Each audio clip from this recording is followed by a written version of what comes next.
There is a special kind of silence that fills a house when you are the only one left in it. It is a silence that has weight. It presses down on your shoulders in the morning when you make tea for one. It echoes in the empty space where the dinner table used to be, now just a spot on the floor where I sometimes sit and remember. This silence is my companion now. It is the price I paid for a freedom I thought I wanted. It is the consequence of a choice I made 20 years ago, a choice that haunts me every single day. I abandoned my parents for what I thought was a better life. And now, I am completely and utterly alone. The story I am about to share is not one I am proud of.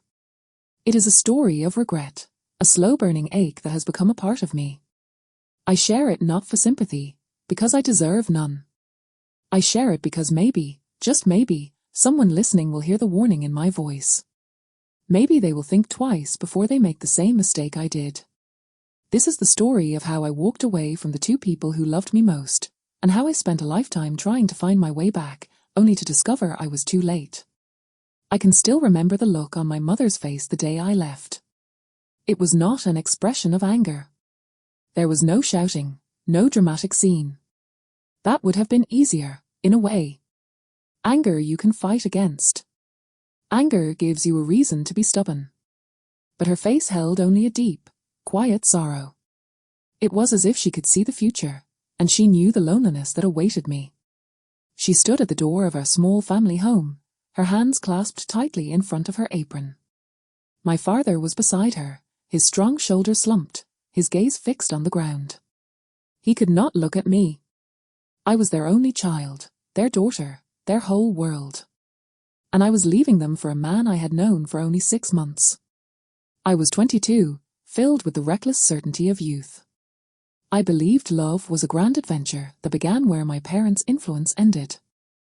"Are you sure about this, Maya?" my mother had asked, her voice barely a whisper. Her eyes were glistening with tears she refused to let fall.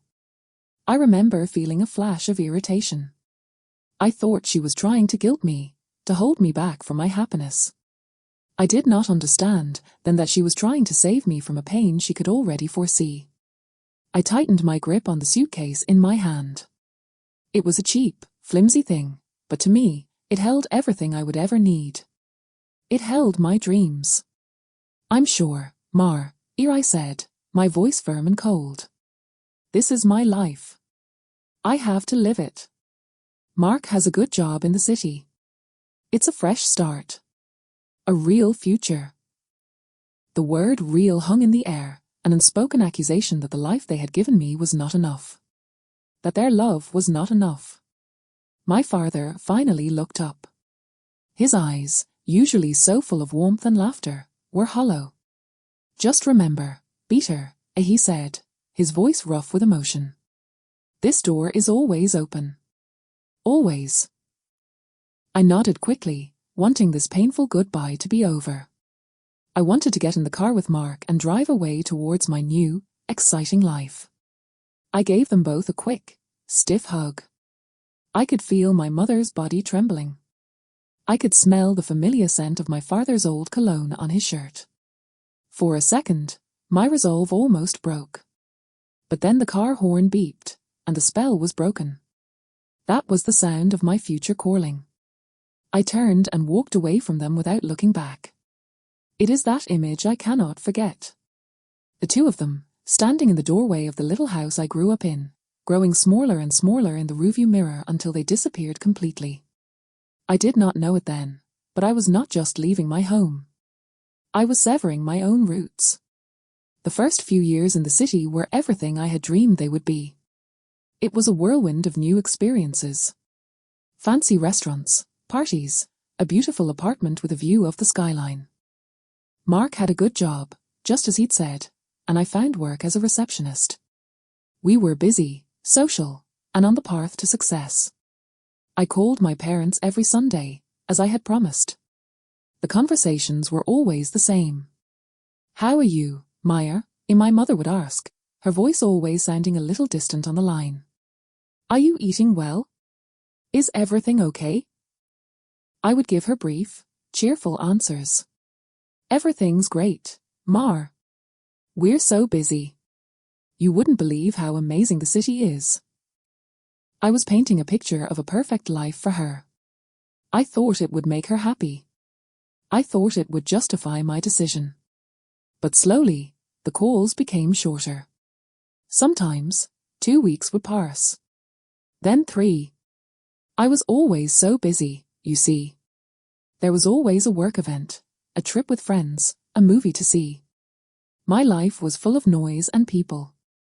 Their life back home seemed so quiet, so small in comparison. I sent money sometimes, feeling a sense of pride that I could. I thought it could replace my presence. I thought it could make up for my absence on Diwali, on my mother's birthday, on the anniversary of the day my grandfather passed away. My father would call me on those days. Your mother lit a deer for you, he'd say softly. Or, we made your favorite sweets, Peter. We wished you were here. I would feel a pang of guilt, a small knot in my stomach. But I would quickly push it down. Next year, Pupper, I'd always say. I promise, next year I'll visit. But next year never came. The distance between us was not just in miles. It was in our worlds. They did not understand my life in the city, and I made no effort to understand their quiet persistence back home. My mother would talk about the neighbours, about the mango tree in the backyard that was bearing so much fruit. I would listen with half an ear, already thinking about the report I had to finish for work. I was building a new identity, one that had no connection to the girl who grew up in that small town. I was erasing my past, and with it, I was erasing my parents. It happened so slowly, I did not even notice. The phone calls became monthly. Then, just on birthdays and holidays. The conversations grew more strained, filled with long pauses.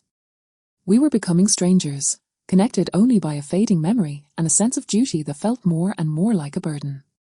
Then, my life with Mark began to change. The whirlwind slowed, and the dust settled. The fancy restaurants became less frequent. The arguments became more common. He started working later. I would sit in our beautiful, quiet apartment and feel a loneliness I had never known before. It was different from the silence I experience now. That loneliness was filled with a dread, a fear that the dream I had built my life upon was cracking. I had no one to talk to about it. My city friends were Mark's friends first.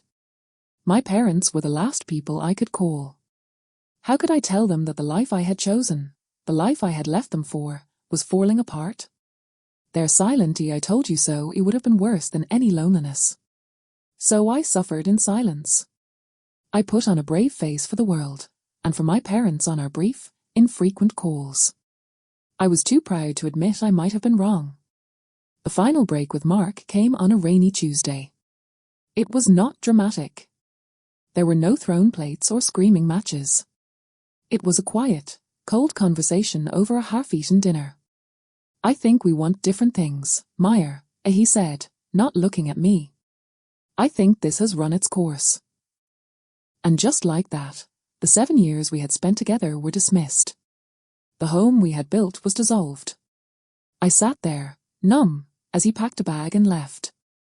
The sound of the door closing behind him was the loudest, most final sound I had ever heard. I was 30 years old. I was alone in a city that suddenly felt vast and hostile. I had a job I did not love, friends who were really just acquaintances, and an empty apartment that was no longer a home. And in that moment of utter desolation, the first thought that came to my mind was not of Mark.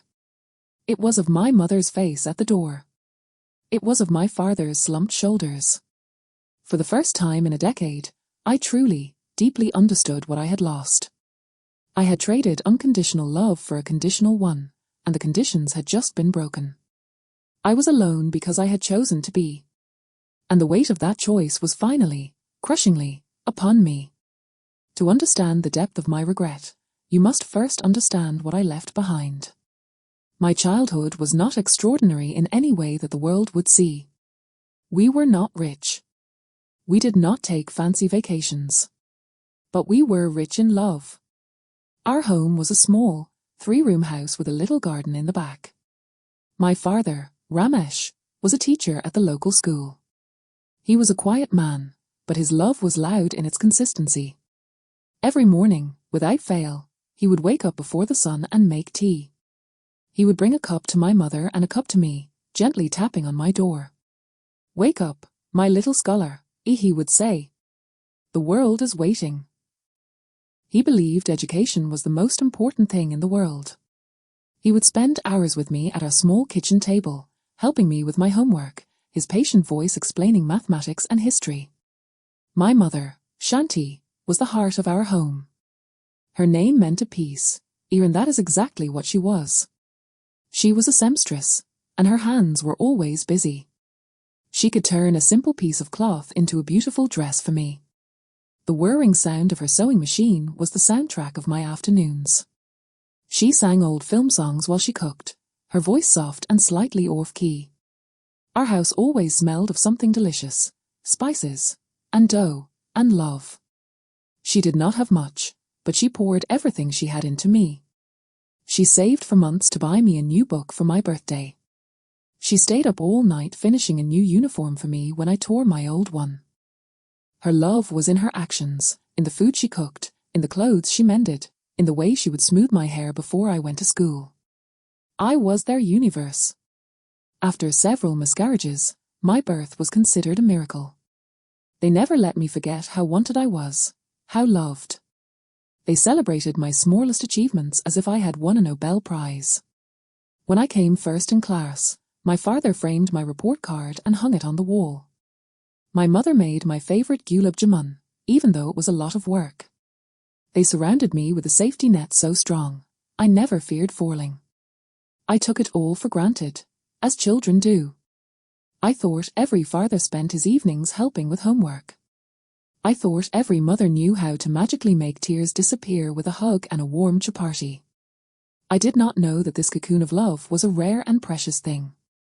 I thought it was normal. Our community was small. Everyone knew everyone. The aunties would fuss over me, and the uncles would ask my father about my studies. Life moved at a gentle, predictable pace. The highlight of our week was Sunday, when we would all go to the temple together. Afterward, my father would buy me an ice cream from the vendor outside, and we would walk home, my small hand safely tucked in his. In the evenings, we would sit on the porch. My father would read the newspaper. My mother would knit. I would lie on the cool floor and look at the stars, feeling completely and utterly safe. That feeling, that profound sense of belonging, is what I have spent the rest of my life trying to recapture. I did not know I was living in a paradise. I was desperate to see what lay beyond its borders. When I was 18, I left for college in a nearby town. It was the first time I had lived away from home. It was exciting. I made new friends. I enjoyed the freedom of making my own choices. But home was still my anchor. I came back every holiday, my bag full of dirty laundry and my head full of new ideas. My parents would listen to my stories with wide eyes, amazed at the world I was discovering. They were proud of me.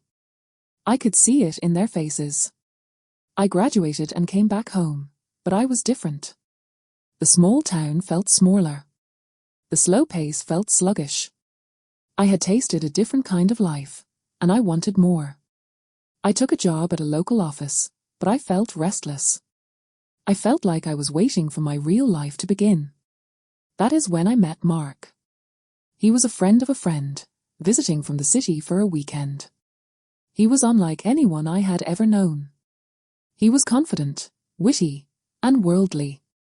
He talked about business meetings, international airports, and art galleries. To me, he represented everything I thought I was missing. He represented the future.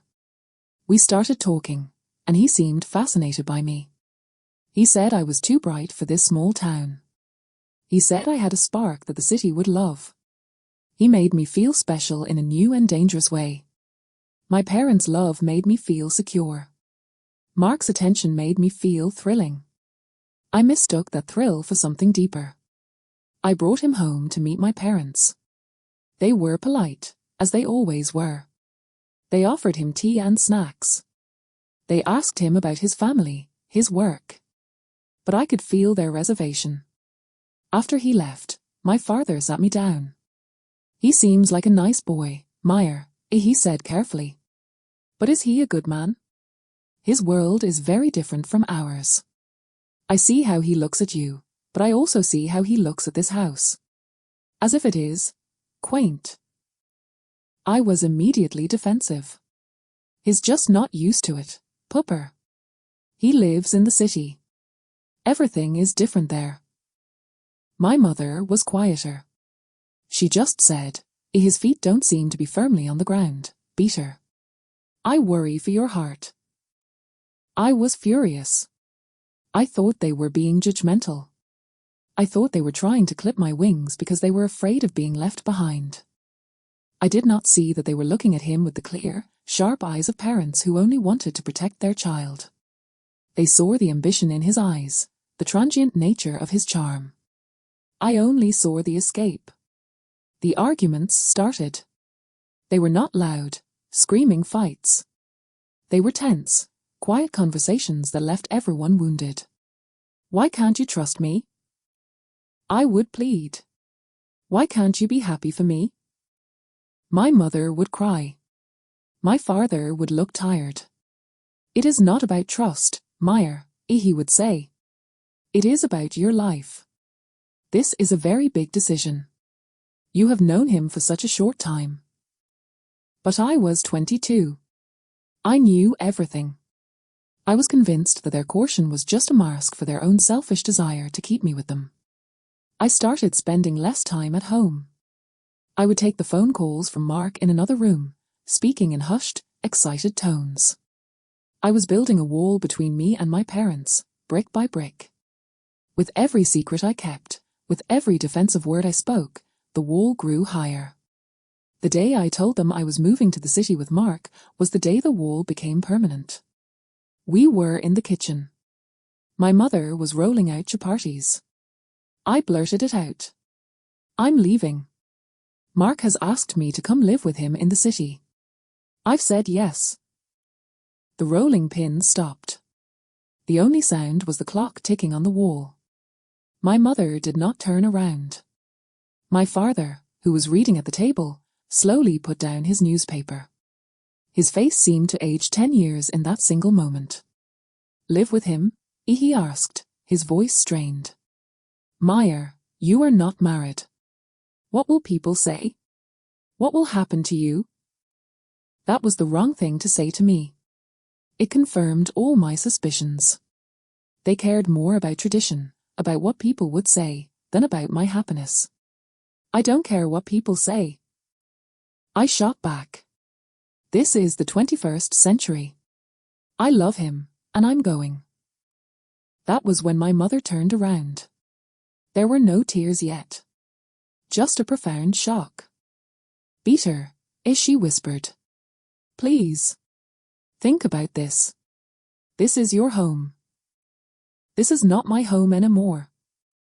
I said, the words tearing out of me, cruel and sharp. This is a cage. I need to breathe. I need to live my own life. The words hung in the air, poisoning the room. I saw my mother physically flinch, as if I had struck her. My father's eyes closed in pain. I had called their love, their home, their entire world, a cage. I had rejected the very core of who they were. I wish I could take those words back. I wish I could say them. But I cannot. They were said. The damage was done. That night, I packed my bags. The following day, I left. I walked out of that small, loving home and I slammed the door on my past. I did not know that the sound of that slam would echo for the rest of my life. The first year in the city was a honeymoon period. Everything was new and exciting. The constant hum of traffic was the sound of life. The bright lights of the shopping malls were a promise of endless possibilities. Mark and I lived in a small but modern apartment. I got a job as a receptionist at a sleek office. I loved getting dressed in the morning, putting on my city clothes, and joining the rush of people on the sidewalks. I felt like I was finally where I belonged. I was building a new life, a sophisticated life. I called my parents every Sunday, as I had promised. The conversations were always a little stiff. "How are you, Meyer?" my mother would ask. "Is everything okay? Are you eating on time?" I would give her cheerful, breezy answers. "Everything's wonderful, Mar. Work is great. The city is amazing. We went to a new Italian restaurant last night. You should see it." I was painting a picture of a perfect life. I wanted them to see that I was happy, that I had made the right choice. But with every call, I could feel the distance growing. My stories about work projects and office parties were met with a polite silence on the other end. Then they would tell me their news. Mrs. Sharma from next door had asked about me. The mango tree had given a record harvest this year. My father had gotten a small award from his school for his 25 years of service. Their world seemed so small to me now. So insignificant. I would listen with half an ear, already thinking about the email I needed to send or the movie Mark and I were going to see later. I was drifting away from them, and I was the one who was cutting the rope. Slowly, the calls became less frequent. Sunday calls became Wednesday calls, then Saturday calls. I was just so busy. There was always something to do. A last-minute work dinner. A weekend trip with Mark's friends. The city offered a never-ending stream of distractions, and I embraced them all. Each distraction was another step away from my old life. When I did call, the conversations grew shorter. "I can't talk long, Mar, we're heading out the door." I could hear the disappointment in her voice, but I ignored it. I sent money for Diwali, a generous amount. I thought it would make up for my absence. I thought it was a grown-up thing to do. I did not understand that the gift they wanted could not be put in an envelope. They wanted to see my face. They wanted to hear my laugh in their living room.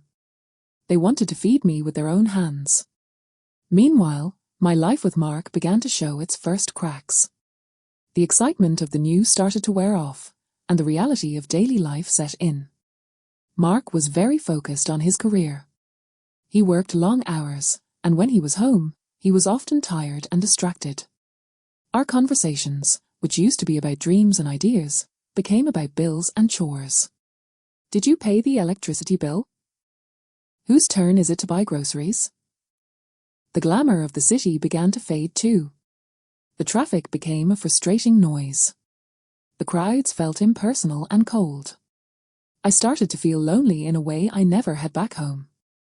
At home, my loneliness would have been filled by my mother's presence, by the familiar sounds of the neighborhood. Here, the loneliness was a vast, empty space inside my expensive apartment. I made a few friends, but they were Mark's friends first. They were city people, sharp and ambitious.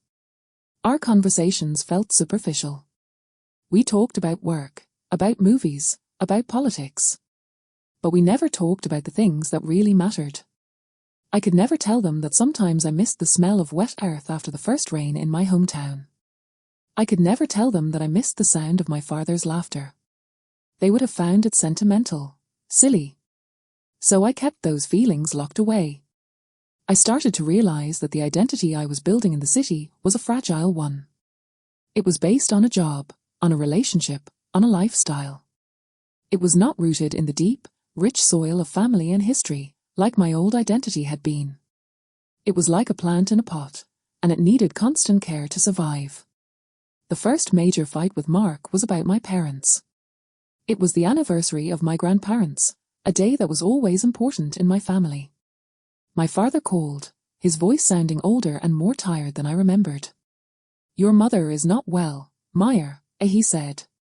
"She has a bad cold, and she is feeling very low.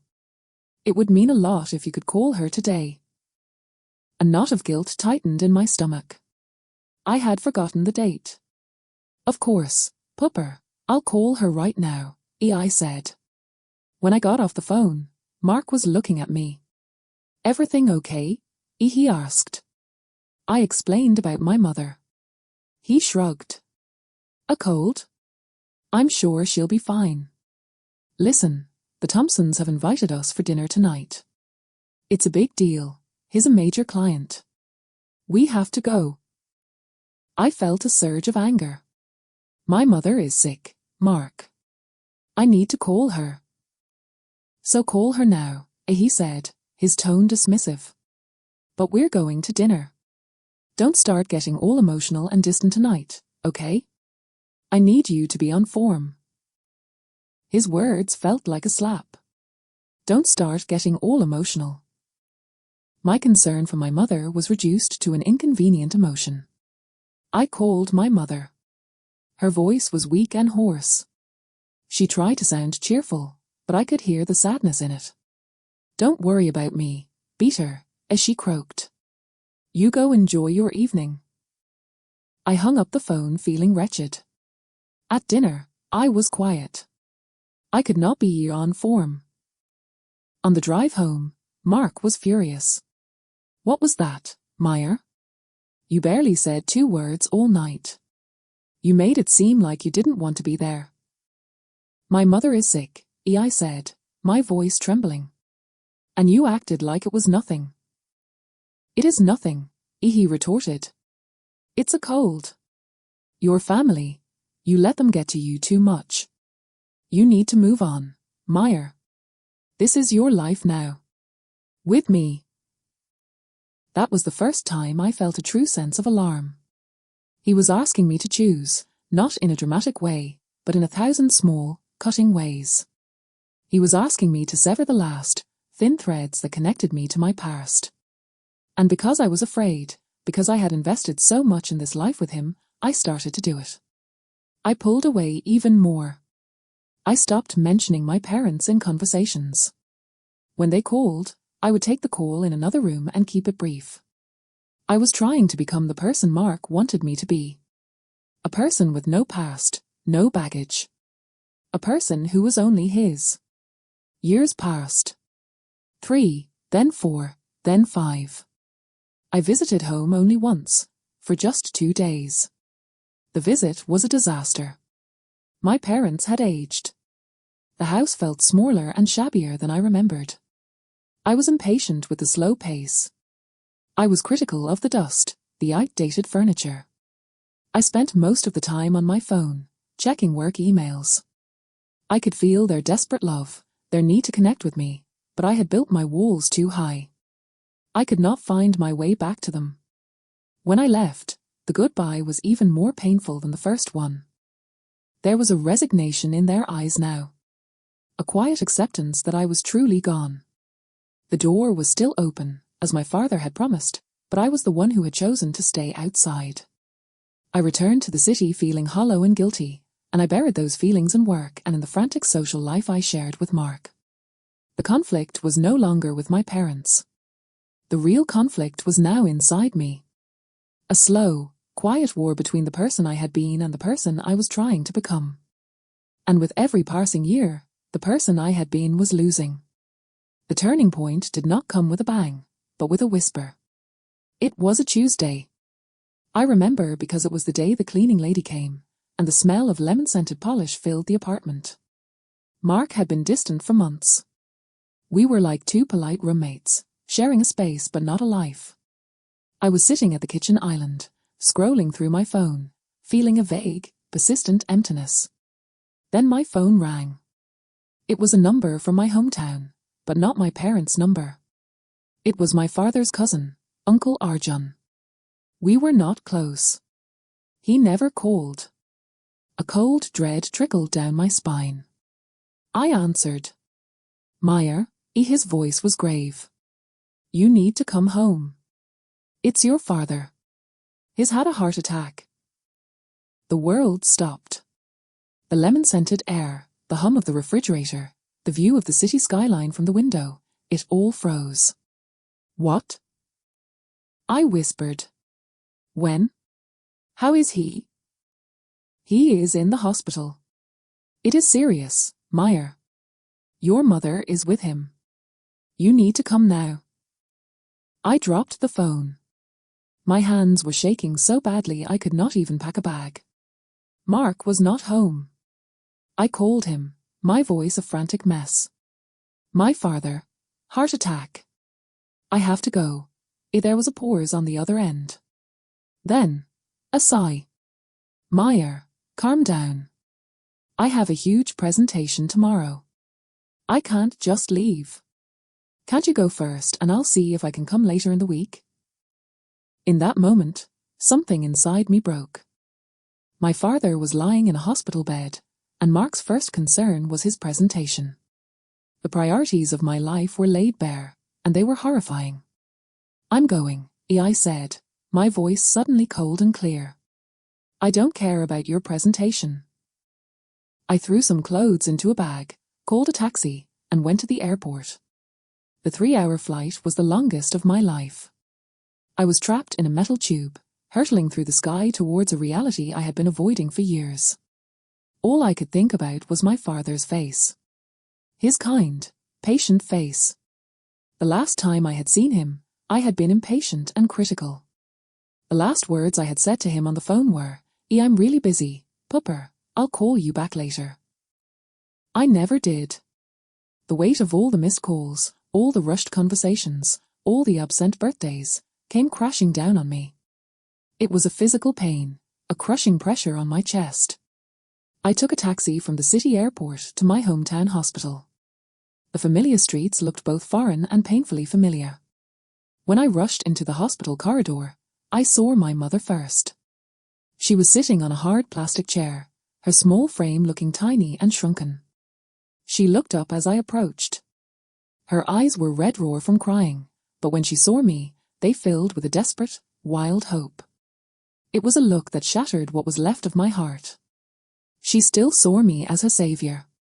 Her daughter had come home. She stood up and stumbled into my arms. She felt so frail. His in there, as she sobbed into my shoulder. The doctors are with him. Oh, Meyer, I was so scared. I held her, this woman I had pushed away for so long. I could feel her bones through her sari. I could smell the familiar scent of her hair oil, a smell that instantly transported me back to my childhood. I'm here, Mar, I whispered, the words feeling inadequate. I'm here now. Just then, the doctor came out. He looked tired. Mrs. Shanti, he said. My mother pulled away from me, her hands clasped tightly together as if in prayer. How is he, doctor? He is stable for now, the doctor said. It was a severe attack. We have him sedated. He is a fighter. But his heart is very weak. He needs complete rest. And no stress. He looked at me, a question in his eyes. My mother introduced me. This is our daughter, Meyer. She just arrived from the city. I went into the room. The sight of my father in the hospital bed, surrounded by beeping machines and tubes, took my breath away. He seemed so small. The strong, vibrant man who had lifted me onto his shoulders was gone, replaced by this pale, fragile version. His skin was ashen. An oxygen tube was under his nose. I walked to the side of the bed and took his hand. It was cool and limp. Pupper, I said, my voice breaking. I'm here. I'm so sorry. I'm so sorry I wasn't here. I sat with him for hours, holding his hand, talking to him even though he could not hear me. I told him about my job. I told him silly stories from my childhood. I apologized, over and over again. My mother sat on the other side, her eyes never leaving his face. Later that night, when my father was resting more comfortably, my mother and I went home to get some things. Walking into the house was like walking into a museum of my own life. Everything was exactly as I remembered it, but covered in a fine layer of dust and sadness. My framed school photos were still on the wall. My old trophies were still on the shelf. It was a shrine to the daughter they had lost. My mother moved through the rooms like a ghost. She made tea for us, her movements slow and automatic. We sat at the kitchen table, the same table where my father had helped me with my homework. The silence between us was heavy with all the unsaid things. I began, my voice trembling. I'm so sorry. For everything. She looked at me, her eyes deep pools of a sorrow I could not fully comprehend. He asked for you, you know, she said softly. Before the pain got too bad. He was struggling to breathe, and he kept looking towards the door. He said, "Is Meyer here? I want to see my beater." Her words were like a knife twisting in my gut. I started to cry, deep, wrenching sobs that I had been holding in for years. I cried for my arrogance. I cried for my blindness. I cried for the time I had lost. My mother did not come to comfort me. She just sat there, letting me cry. She knew I needed to feel this pain. It was the price of my return. After a long time, when my sobs had subsided, she spoke again. Her voice was quiet but steady. "We never stopped loving you, Meyer. Not for a single day. This was always your home. But you stopped needing us. You stopped needing this." She gestured around the simple kitchen. A parent can live with many things, beater. But it is very hard to live with the feeling that you are not needed by your own child. That was the truth I had been running from. I had not just left them. I had made them feel obsolete. I had made them feel like their love was a burden. In my quest for independence, I had committed the gravest sin a child can commit. I had made my parents feel small. Sitting in that quiet kitchen, with the ghost of my father's presence all around us, I realized the full extent of what I had done. The life I had built in the city was a house of cards. This simple, dusty, love-filled house was the only real thing I had ever known. And I had very nearly lost it forever. My father survived. It was a long, slow recovery. I stayed. For the first time in over a decade, I did not have one foot out the door. I called my job in the city and quit. It was surprisingly easy. The career I had thought was so important suddenly felt meaningless. Mark called a few times. His tone was initially impatient, then concerned, then finally distant. "So, when are you coming back?" he'd ask. "I don't know," I'd say. "My father needs me." "The last time we spoke," he said, "I think I know what your answer is, Meyer. Take care." There was no dramatic breakup. It was a quiet, mutual acknowledgement that the life we had built together was over. The relationship that had been the reason for me leaving my parents had ended not with a fight, but with a whisper. And I felt nothing. Just a vast, empty relief. My new life was simple. I woke up early and made the tea. I helped my mother around the house. In the afternoons, I would sit with my father in the garden, reading the newspaper to him, just as he had once read to me. At first, there was a tension between us. A lifetime of hurt could not be erased in a few weeks. We were like three strangers, cautiously learning to live together. I was tiptoeing around my guilt. They were tiptoeing around the fear that I would leave again. But slowly, day by day, the ice began to melt. It started with small things. My father would tell a joke, an old, corny joke I had heard 100 times, and I would laugh. A real, genuine laugh. My mother would make my favorite potato curry, and I would eat 3 helpings, praising her cooking until she blushed. I began to see my parents not just as my parents, but as people. As a couple who had loved each other for 40 years. I saw the quiet ways they cared for each other. The way my mother would always save the best piece of fruit for my father. The way my father would gently massage her feet at the end of a long day without her even asking. Their love was a quiet, steady flame that had burned for decades, weathering storms I knew nothing about. I had been so busy chasing the fireworks of a new romance that I had never appreciated the beauty of this enduring light. I started talking to them, really talking. I told them about my life in the city, the truth this time. The loneliness. The pressure. The feeling that I was constantly pretending to be someone I was not. They listened. They did not say, "I told you so." They just listened, their eyes full of a compassion that finally, after all these years, I was ready to receive.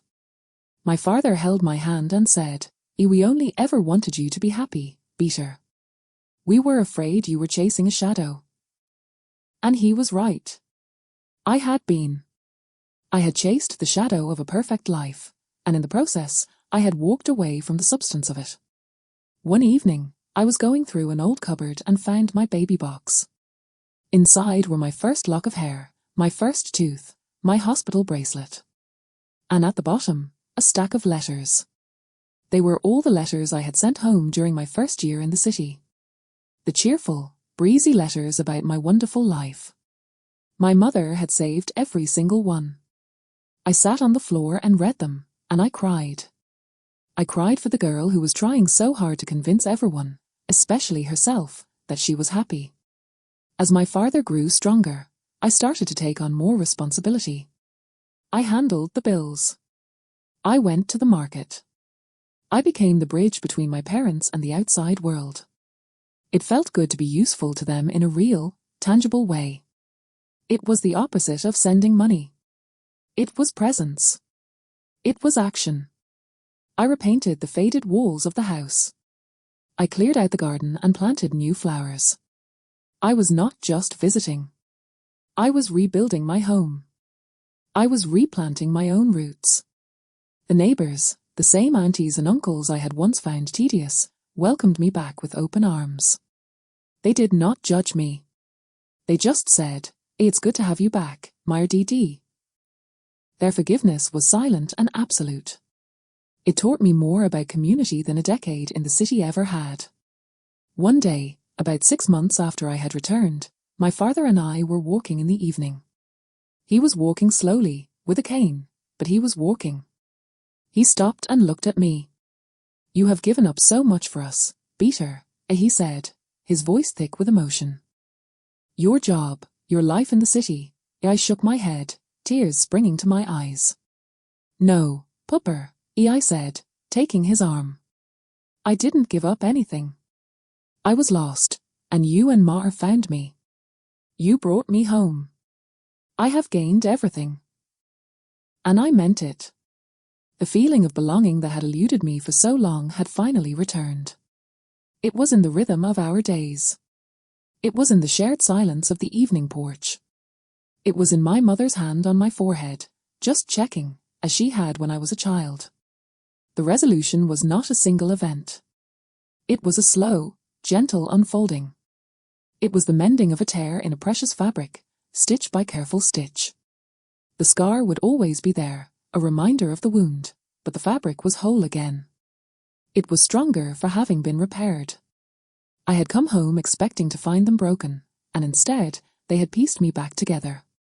Their unconditional love, which I had spurned for so long, had been waiting for me all along. It had never faded. It had never judged. It had just waited, patiently, for me to remember where I belonged. The grand adventure I had sought was not in the city bright lights. It was here, in this small house, in this quiet town, in the hearts of these two extraordinary, ordinary people. I had abandoned my parents, and in doing so, I had abandoned myself. Now, I was finally home. It has been 5 years since I came home. My father is doing well. His heart is still weak, but he is careful, and we take care of him. He and I still take our evening walks, though they are much slower now. We talk about everything, the news, the neighbors, old memories.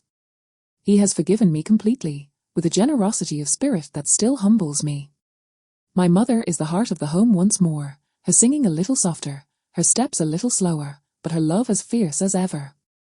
I started a small business from home, tutoring local children in English and mathematics, using the skills my father taught me so long ago. It does not pay much, but it is enough. More than enough. The children call me Maya teacher, and their respect fills me with a pride my city job never could. The house is no longer silent. It is filled with the sounds of life. The chatter of my students in the afternoon. The whistle of the pressure cooker in the kitchen. The sound of my father's laughter as he watches an old comedy show on television. This is the music of my life now. It is a simple melody, but it is rich and deep and true. I live in the same room I grew up in. The walls are a fresh, warm yellow. On my bedside table, there is a photograph of me with my parents, taken just last year. We are sitting on the porch, and I am in the middle, my arms around both of them. We are all smiling, and the happiness in our eyes is real. It is a happiness that has been earned. It is a happiness that has known sorrow and has chosen joy anyway. I do not have a husband or children of my own. Sometimes, the aunties still ask, their voices gentle with concern. But it does not sadden me the way it once might have. My life is full of love. I am a daughter. That is enough. It is more than enough. I have learned that family is not just about the family you create, but the family you come home to.